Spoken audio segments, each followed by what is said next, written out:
I had a girlfriend ask me, like, how come I can bounce back from things or move on from things? Especially when you discover that something or somebody is toxic. Okay?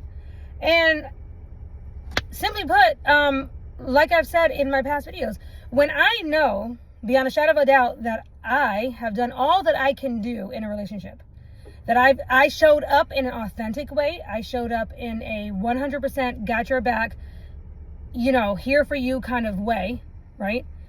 At least as far as what I can do, what I know to do as a woman, what I have to offer. When you show up that way, you can feel more confident in your walking away. You can feel like, okay, that's it.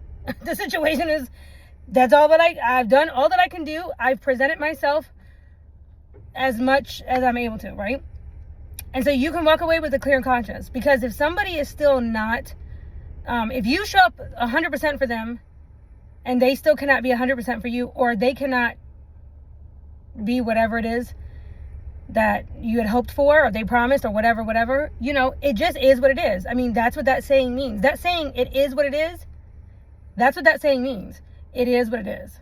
If I try to force a situation with somebody that is actually not able to show up for you in the way that you need them to, or the way that you want them to, or whatever, I'm going to literally put myself in a situation where they call, it's crazy making, right? What is the definition of insanity? It is literally, doing the same thing over and over and over and over again and expecting a different result. Like, if I know somebody has a problem with, let's say, committing, or if somebody has a drug problem, or somebody has, an issue or whatever, and they promise this, promise that, and promise this, and then it keeps literally being a problem. Like, it continues to be a problem, or whatever, and I'm allowing that to ruin my life, or if I'm going to allow that to,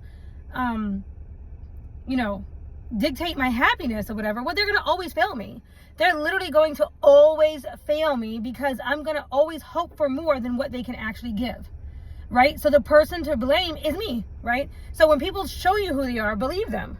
And when they show you something different, if you want to give them that opportunity again to show you something different, then wait for that to happen, right?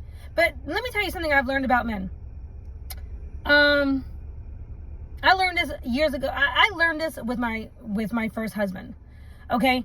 And I've seen this time and time again. I am not the type to walk away from somebody, but if I do walk away from somebody, it is because I feel forced to. Like, my hand feels forced to walk away, right? And if I do walk away, again, it is because I feel that I have done everything in my power to empower them, to let them know what I need them to do to show up for me, right? I'm very vocal. I'm very honest. I don't hide things. I don't lie. And I don't leave people to try to make them come running back to me. That's playing games. When you see that online and on YouTube, and